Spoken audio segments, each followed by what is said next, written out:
মানব জীবনের অমূল্য সম্পদ হলো, অমূল্য নিয়ামত হলো, সম্পদ হলো সন্তান সন্ততি। ঠিক কিনা বলেন? যে দম্পতির সন্তান নেই, যাদের সন্তান নেই, নিঃসন্তান দম্পতি, তারা বোঝেন আসলে সন্তানের মূল্য কতটুকু, সন্তান না থাকার বেদনা, সন্তান না থাকার দুঃখ কতটুকু তারা জানেন। ঠিক কিনা বলেন? জানেন তারা। কত মা অজুরে কান্না করেন, নীরবে মুখ লুকিয়ে লুকিয়ে চোখের অশ্রুকে আঁচলে মুছেন একটি মাত্র সন্তানের জন্য। তো সন্তান হারার বেদনা কিংবা সন্তান না থাকার বেদনা যাদের সন্তান নেই তারাই বুঝেন। সন্তান দান করেন কে বলেন? আল্লাহ। পৃথিবীর কারো ক্ষমতা নেই, পৃথিবীর কারো সক্ষমতা নেই সন্তান দেবার। পৃথিবীর কোনো পীর, কোনো বুজুর্গ, কোন ওলি আউলিয়ার এই ক্ষমতা আল্লাহ দেন নাই তাকে, যেতে সে তাকে কাউকে সন্তান দিতে পারবে। ঠিক কিনা বলেন? আল্লাহ বলেন, ইয়াহাবু লিমান ইয়াশাউ ইনাতাও ওয়া ইয়াহাবু লিমান ইয়াশাউ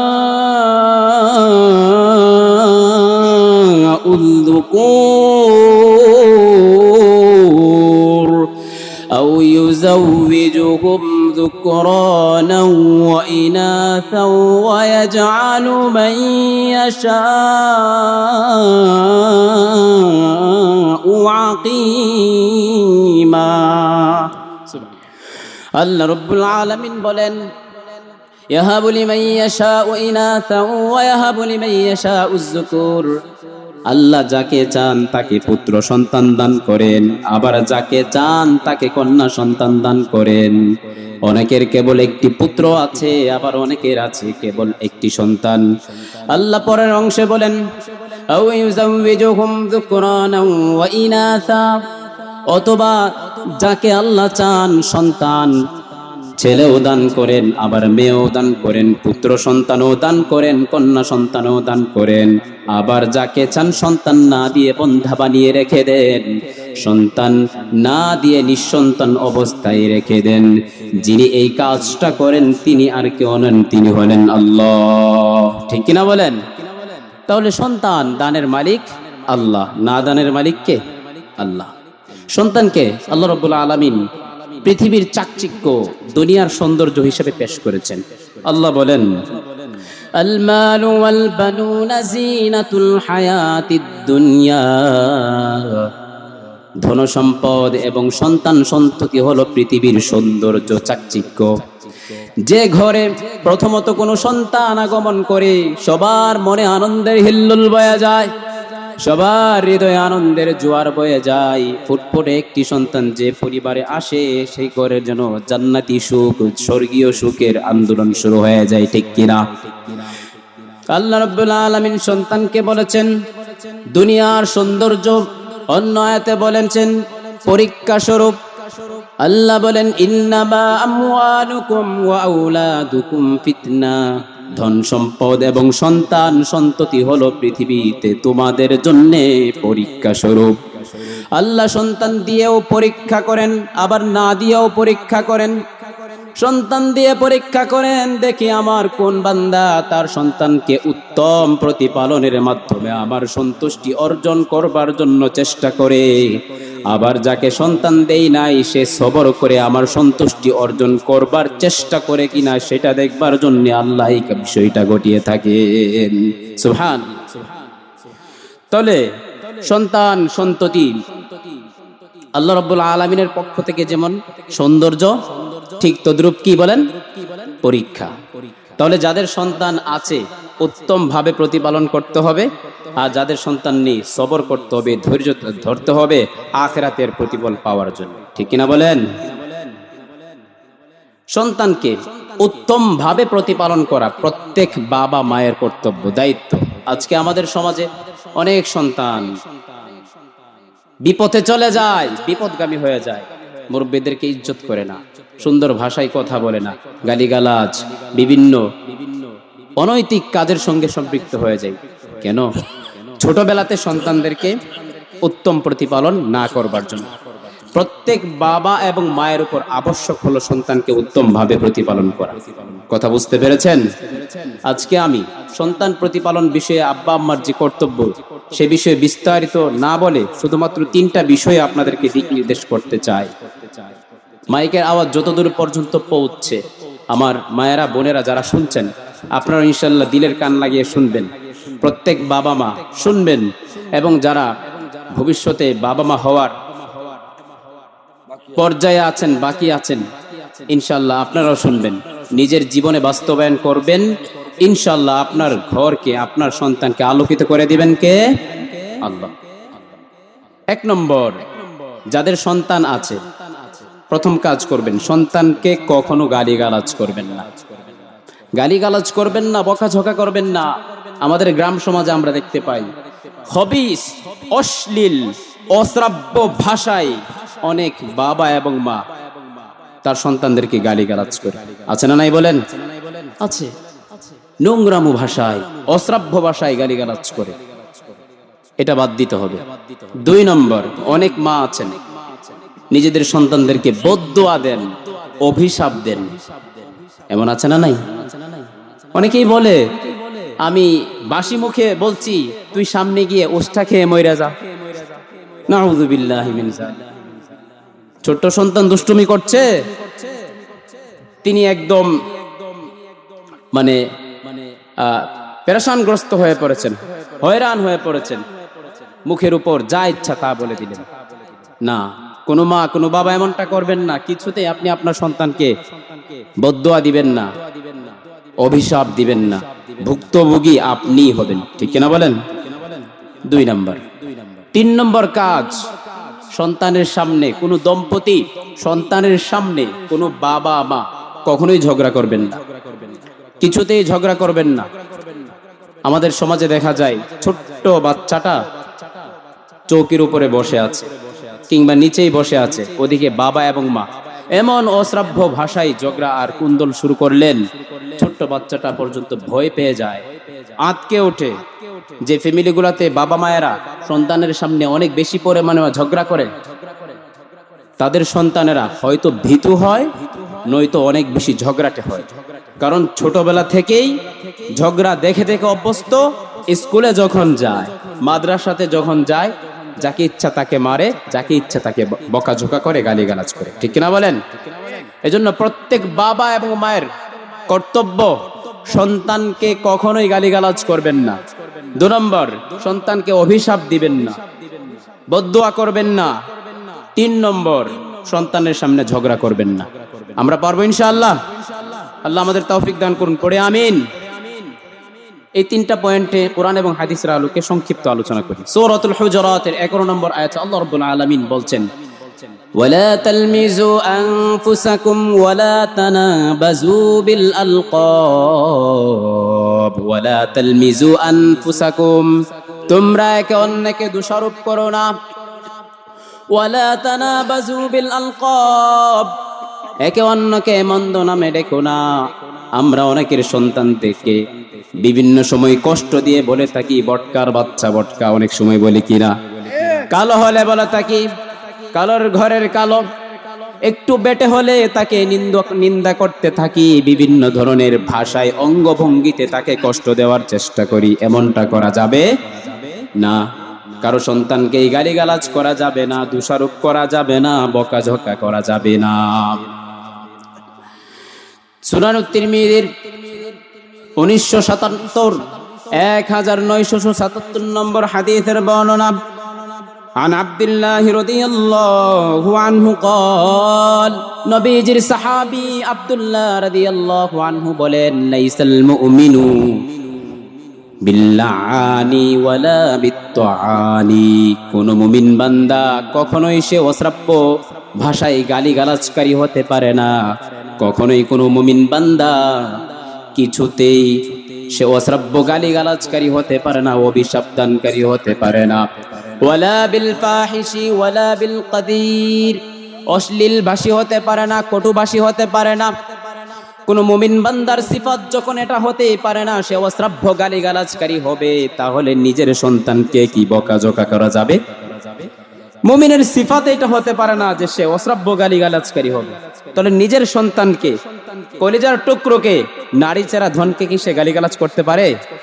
কখনোই না, গালিগালাজ করতে পারবে না, বকাঝকা করবে না, অভিশাপও দিবে না। সুনানুত তিরমিজির 1905 1905 নম্বর হাদিসের বর্ণনা। عن أبي هريرة رضي الله عنه قال নবীজির সাহাবী জগৎ বিখ্যাত মুহাদ্দিস আবু হুরায়রা রাদিয়াল্লাহু আনহু বলেন, সালাসু দাওয়াতিন মুস্তাজাবাতুন লা শাক্কা ফীহিন্না, তিন ব্যক্তির দোয়া কবুল হয়, কিছুতেই ফেরত দেওয়া হয় না। দাওয়াতুল মাজলুম, অত্যাচারীর বিরুদ্ধে অত্যাচারিত ব্যক্তির দোয়া, জালিমের বিরুদ্ধে মাজলুমের দোয়া। ওয়া দাওয়াতুল মুসাফির, মুসাফিরের দোয়া, সফরকারীর দোয়া। ওয়া দাওয়াতুল ওয়ালিদ আলা ওয়ালাদিহি, বাবা মা সন্তানের বিরুদ্ধে যে বদদুয়া করেন সেই বদদুয়াও ফেরত দেওয়া হয় না। আপনি আপনার সন্তানের বিরুদ্ধে বদদুয়া করলেন, সাথে সাথে যদি আল্লাহ কবুল করেন, এই ভুক্তভোগী হবেন কে? ভুক্তভোগী হবেন আপনি। এজন্য সন্তানের বিরুদ্ধে কিছুতেই বদদুয়া করা যাবে না।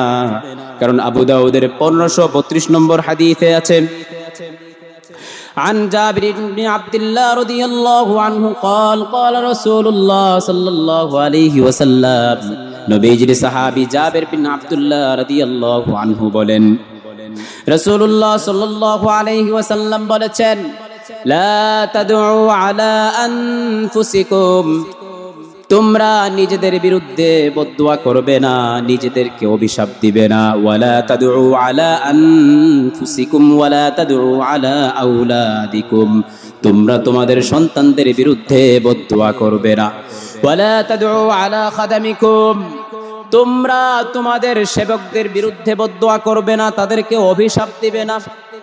অনেক মানুষ আছে, খাদেম একটু উল্টা পাল্টা করলে তাকে বিভিন্ন ধরনের অভিযোগ দেওয়া শুরু করে, অভিশাপ দেওয়া শুরু করে, তুই মরস না কেন, বলে কিনা? অনেকেই বলে না। আপনি আপনার সেবককে অভিশাপ দিবেন না, অভিশাপ দিতে পারবেন না। কারণ দিন রাতের এমন একটি মুহূর্ত আছে, যে মুহূর্তে রব্বুল আলামিনের কাছে যাই চাওয়া হয় তাই কবুল করে নেন আল্লাহ। মোল্লা আলী কারি রহিমাহুল্লাহ বলেছেন এই হাদিসের ব্যাখ্যায়, দিন রাতের 24 ঘন্টার এমন একটা মুহূর্ত আছে, যেই মুহূর্তে বান্দা যে কোনো দোয়াই করুক না কেন কবুল করে নেন কে? আল্লাহ। সুতরাং আপনি আপনার নিজের বিরুদ্ধে বদদুয়া করলেন, আমি মরি না কেন? আমি দেখতে পাই অনেক মানুষ বাসের নিচে চাপা পড়ে মারা যায়, আমার জীবন তো অতিষ্ঠ হয়ে পড়েছে, আমি মরি না কেন? ট্রেনের নিচে চাপা পড়ে মারা যায়, আমি মরি না কেন? এই ধরনের বদদুয়া করবেন না নিজের বিরুদ্ধে। হতে পারে এই মুহূর্তটাই যদি দোয়া কবুলের মুহূর্ত থাকে, আপনি ট্রেনের নিচে চাপা পড়ে মারা যাবেন। নাউযুবিল্লাহি মিন যালিক। মোল্লা আলী আল কারি রাহিমাহুল্লাহ বলেন, দিন রাতের 24 ঘন্টার একটা মুহূর্ত আছে, যে মুহূর্তে রব্বুল আলামিন দোয়া কবুল করে। এজন্য বদদুয়া করবার আগে সতর্ক থাকতে হবে, ঠিক কিনা বলেন? এজন্য আমরা আমাদের সন্তানদেরকে গালিগালাজ করব না এবং বদদুয়াও দেব না। বনি ইসরাইলের একজন প্রখ্যাত আবেদ ছিলেন ইবনু জুরাইজ, তিনি নামাজ আদায় করছিলেন। এমন সময় তার মা তাকে ডাকলেন। বুখারী শরীফের কাহিনী, ঘটনা। বাবা মায়ের দোয়া যে লেগে যায় তাৎক্ষণিকভাবে, সেই দৃষ্টান্তই পেশ করছি সংক্ষেপে। উনি নামাজে দাঁড়িয়ে আছেন, ইবনে জুরাইজের আম্মা তাকে ডাকলেন। উনি ভাবছেন, না দাতনি উম্মি, আমার মা আমাকে ডাকছেন আর আমি কি নামাজে দাঁড়িয়ে আছি। প্রথমবার ডাক দেওয়ার পরে উনি নামাজ ছাড়লেন না, দ্বিতীয়বার আবার ডাকলেন, নামাজ ছাড়লেন না, তৃতীয়বার তার আম্মা আবার ডাকলেন, নফল নামাজ পড়ছিলেন, তিনি নামাজ ছাড়লেন না। শেষ পর্যন্ত তার মা একটু হয়রান হয়ে, একটু পেরেশান হয়ে, একটু বিমর্ষ হয়ে বদদুয়া দিয়ে দিলেন, ও জুরাইজ, ইবনে জুরাইজ, তোমাকে যেন আল্লাহ কোন বেশ্যা নারীর চেহারা না দেখিয়ে মৃত্যু দান না করে। নাউযুবিল্লাহ বলেন, কত বড় কথা। বনি ইসরাইলের প্রখ্যাত আবেদ ইবনে জুরাইজ, তার মা দোয়া করলেন কি, তোমাকে যেন বেশ্যা নারীর চেহারা না দেখিয়ে আল্লাহ মৃত্যু না দান করে। নাউযুবিল্লাহ। ঘটনা এমনটাই ঘটলো। উনার মাবাদ ইবাদতখানা ছিল মাঠে, এর পাশে এক রাখাল ছিল। এক মহিলা রাখালের সঙ্গে খারাপ কাজে লিপ্ত হলো, পেটে বাচ্চা আসলো। বাচ্চা যখন প্রসব করলো, এবার সে মানুষের কাছে বাচ্চা নিয়ে হাজির। আমার বাচ্চার বাবা হলো ইবনে জুরাইজ। নাউযুবিল্লাহ। আমার বাচ্চার সন্তানের বাবা হলো কে? ইবনে জুরাইজ। বাদশার দরবার তাকে তলব করা হলো। আল্লাহ রাব্বুল আলামিন কুদরতি কারিশমায় সেখানে এক ছোট্ট বাচ্চার ছোট্ট শিশু জবান খুলে দিয়ে ইবনে জুরাইজকে আল্লাহ খালাস করে দিলেন। ইবনে জুরাইজকে আল্লাহ এই অভিযোগ থেকে মুক্তি দিয়ে দিলেন যে ইবনে জুরাইজ এই সন্তানের পিতা নন, বরং এই সন্তানের পিতা হলো ওই রাখাল, ওই মহিলার সাথে রাখাল খারাপ কাজ করেছে, পেটে বাচ্চা এসেছে, কিন্তু সে ইবনে জুরাইজের নামে অভিযোগ উত্থাপন করেছে। আল্লাহ তাকে মুক্তি দেওয়ালেন ঠিক, কিন্তু যাওয়ার পথে ইবনে জুরাইজ একবার তাকালেন, তাকানোর পরে ওই বেশ্যা নারীর চেহারা তার সামনে ভেসে উঠল। নাউজুবিল্লাহ। ওই যে তার মা দোয়া করেছিলেন, বেশ্যা নারীর চেহারা না দেখিয়ে যেন তোমাকে আল্লাহ মৃত্যু দান না করে। এজন্যই কোনো বাবা এবং মা সন্তানের জন্য বদদোয়া করবেন না, অভিশাপ দিবেন না, গালিগালাজ করবেন না। কারণ আব্বা আম্মার দোয়া সন্তানের জীবনে বিরাট ভূমিকা রাখে। ভালো দোয়া যেমন ভূমিকা রাখে, খারাপ দোয়া তেমন কি রাখে? ভূমিকা রাখে। এজন্য আমরা ইনশাল্লাহ এই দুইটা কাজ থেকে বিরত থাকবো তো ইনশাল্লাহ। আমরা করব কি? আমরা নেক দোয়া করব, ভালো দোয়া করব। নবীগণ সন্তান তার নিজেদের সন্তানদের জন্য নেক দোয়া করতেন। ইব্রাহিম আলাইহিস সালাম দোয়া করেছেন। আল্লাহ বলেন, وَإِذْ قَالَ إِبْرَاهِيمُ رَبِّ اجْعَلْ هَذَا الْبَلَدَ آمِنًا وَاجْنُبْنِي وَبَنِيَّ أَن نَّعْبُدَ الْأَصْنَامَ। পয়গম্বর ইব্রাহিম আলাইহিস সালাম রবের কাছে দোয়া করলেন, ও আল্লাহ, আপনি এই শহরকে নিরাপদ করে দিন, আপনি এই নগরকে প্রশান্তিময় করে দিন, এবং আপনি আমাকে এবং আমার বংশধরদেরকে, আমার সন্তানদেরকে মূর্তি পূজা থেকে চিরস্থায়ীভাবে হেফাজত করুন। সুবহানাল্লাহ। আবার তিনি দোয়া করেছেন, রব্বি জাআলনি মুকিমাস সালাতি ওয়া মিন যুররিয়াতি রব্বানা ওয়া তাকাব্বাল দুআ। ও আল্লাহ, তুমি আমাকে নামাজ কায়েমকারী বানিয়ে দাও এবং আমাকে এমন বংশধর দান করো যারাও হবে নামাজ কায়েমকারী। তুমি আমার দোয়াকে কবুল করে নাও। ইব্রাহিম আলাইহিস সালামের সেই দোয়াকে কবুল করে নিয়েছিলেন কে? তাহলে সন্তানের জন্য নেক দোয়া করতে হবে। জাকারিয়া আলাইহিস সালাম রবকে ডেকে বললেন, হুনালিকা দাআ জাকারিয়া রাব্বা ক্বালা রব্বি হাবলি মিন লাদুনকা যুররিয়াতান তাইয়্যিবা। জাকারিয়া আলাইহিস সালাম সঙ্গোপনে আল্লাহ রাব্বুল ইজ্জত ওয়াল জালালকে ডেকে বললেন, ও আল্লাহ, তুমি আমাকে উত্তম বংশধর দান করো। অন্য আয়াতে আছে, ওয়াজআলহু রব্বি রাদিয়া। তিনি রবের কাছে দোয়া করলেন, ও আল্লাহ, আমাকে আপনি যে সন্তান দান করবেন তাকে আপনি আপনার সন্তুষ্টি প্রাপ্ত বান্দা বানিয়ে দিন। বিনিময়ে আল্লাহ রব্বুল আলামিন তাকে ইয়াহইয়া আলাইহিস সালামের মতো জগৎ বিখ্যাত আদর্শ নীতিবান পুত্র সন্তান দান করলেন নবী বানিয়ে। সুবহানাল্লাহ। এজন্য সন্তানের জন্য দোয়া করব, নেক দোয়া, বদদোয়া কিছুতেই করব না ইনশাআল্লাহ। 3 নম্বর বিষয় ছিল, সন্তানকে সামনে রেখে বাবা মা কখনো ঝগড়ায় লিপ্ত হব না। আল্লাহ রাব্বুল আলামিন স্বামী এবং স্ত্রীর মাঝে মহব্বত এবং রহমতের সম্পর্ক তৈরি করে দিয়েছেন। আল্লাহ বলেন, ওয়াজআলা বাইনাকুম মাওয়াদ্দাতাও ওয়া রাহমা। আমি তোমাদের স্বামী এবং স্ত্রীর মাঝে মহব্বত এবং হৃদ্যতা এবং রহমতের সম্পর্ক তৈরি করে দিয়েছি। কিন্তু নারী স্বামী এবং স্ত্রীর মাঝে দ্বন্দ্বটা লাগাই কে? কোরআনে আছে, ফায়াতাআল্লামুনা মিনহুমা মা ইউফাররিকুনা বিহি বাইনাল মারই ওয়া যাওজিহি। শয়তানেরা এমন কিছু জাদুবিদ্যা শিখে নিয়েছিল যে জাদুবিদ্যাগুলোর মাধ্যমে স্বামী এবং স্ত্রীর মাঝে দ্বন্দ্ব বাঁধাতো। এক পর্যায়ে স্বামী স্ত্রীকে তালাক পর্যন্ত দিয়ে দিত। শয়তানের আক্রোশের অনলে পড়ে তারা নিজেদের জীবনকে ছারখার পর্যন্ত করে দিত। তাহলে স্বামী এবং স্ত্রীর মাঝে বিচ্ছেদ আর সম্পর্কের টানাপোড়েন ঘটায় থাকে শয়তান। কোন স্বামী এবং স্ত্রী যদি মনে করেন নিজেদের সম্পর্ক বিচ্ছেদের দিকে গড়াচ্ছে, ভাববেন শয়তান আপনাদেরকে ধোঁকা দিচ্ছে, শয়তান আপনাদেরকে বিচ্ছেদ ঘটাবার চেষ্টা করছে, বারবার ঝগড়া লাগাচ্ছে, বারবার একজনকে আরেকজনের উপর দোষারোপ করবার পায়তারা করছে, একজন আরেকজনকে বিভিন্ন ধরনের কটু কথা বলছে, শয়তান করাচ্ছে। এজন্য মুমিন হিসাবে আপনার সতর্ক থাকতে হবে। আল্লাহ রাব্বুল আলামিন মহব্বত আর ভালোবাসার সম্পর্ক তৈরি করে দিয়েছেন, অটুট বন্ধন দিয়ে দিয়েছেন। এই বন্ধনকে আপনি শয়তানের ফাঁদে পড়ে কিছুতেই ভাঙবেন না। এ সম্পর্কে সহিহ মুসলিমে খুব সুন্দর একটি হাদিস, 6999 নম্বর হাদিস, ওখানে আছে নবীজির সাহাবী জাবের থেকে বর্ণিত। তিনি বলছেন, হাদিসটা প্রত্যেক স্বামী স্ত্রী খুব মনোযোগ দিয়ে শুনবেন ইনশাআল্লাহ।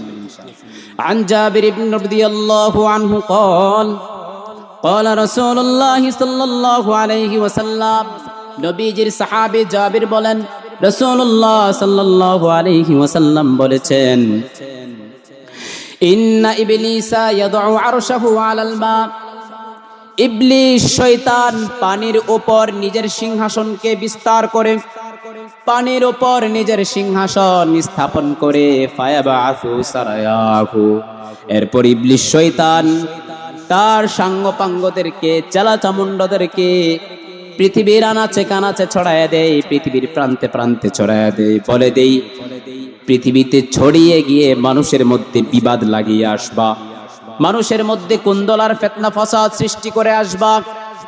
তোমাদের মধ্যে যে যত বেশি ফিতনা সৃষ্টি করতে পারবে সে আমার নৈকট্য তত বেশি লাভ করবে। নাউযুবিল্লাহ। ফাআদনাহুম মানজিলাতান আযমাহুম ফিতনাতান, তার বাহিনীর মধ্যে যারা সব চাইতে বেশি ফিতনা ছড়ায় থাকে শয়তান এর নিকটবর্তী, ইবলিসের নিকটবর্তীতা সে তত বেশি লাভ করে।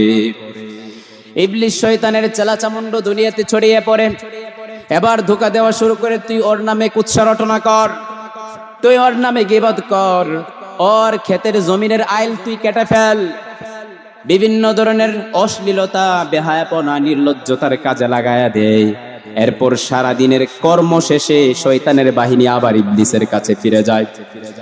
সারা দিনের কর্মব্যস্ত থাকার পরে ফিরে গিয়ে এসে তারা নিজেদের রিপোর্ট দিতে থাকে, আমি এই কাজটা করেছি, এটা করেছি। একটা শয়তান দৌড়ায় ইবলিসের কাছে এসে বলে, আমি এমনটা এমনটা করেছি, ফালতু কাযা ওয়া কাযা। ইবলিস যখন শুনে তার ওই পাপাচারিতার বর্ণনা, ফিতনার বর্ণনা শোনার পরে ইবলিস বলে, মা সনাতা কাযা, তুমি তেমন কিছুই করতে পারো নাই। আরেকজন এসে বলে, মা তারাকতুহু, এমন কোন অশালীন কর্ম না, এমন কোন খারাপ কর্ম নাই যে কর্মটা আমি মানুষের মধ্যে না করে এসেছি। যত অশালীন কর্ম হতে পারে, কাণ্ড হতে পারে, সব মানুষের মধ্যে ছড়িয়ে দিয়ে এসেছি। এমন কি হাত্তা ফাররাকতু বাইনাহু ওয়া বাইনা ইমরাআতিহি, স্বামী এবং স্ত্রীর মাঝেও বিচ্ছেদ ঘটিয়ে দিয়ে এসেছি। নাউযুবিল্লাহ। স্বামী এবং স্ত্রীর মাঝে বিচ্ছেদ পর্যন্ত ঘটিয়ে দিয়ে এসেছি। এটা কার কাজ? ইবলিস শয়তানের চালাচামুন্ডদের কাজ। এজন্য এই হাদিস থেকে আমাদের জন্য শিক্ষা, যারা মনে করবেন দাম্পত্য জীবনে টানাপোড়েন চলছে, ভাববেন শয়তান এখানে কাজ করছে। সুতরাং আমরা সন্তানদের সামনে কখনোই ঝগড়া ফাসাদ করব না, কুন্দল আমরা করব না। তো যে তিনটা বিষয় বললাম, যে আব্বা আম্মা কখনো সন্তানকে গালিগালাজ করবেন না এবং অভিশাপ দিবেন না। তৃতীয় নম্বর, সন্তানের সামনে কিছুতেই ঝগড়া বিবাদে লিপ্ত হবেন না। আল্লাহ রাব্বুল আলামিন এই তিনটা বিষয় আমাদের সবাইকে আমল করবার তৌফিক দান করুন। সবাই পড়ে আমিন।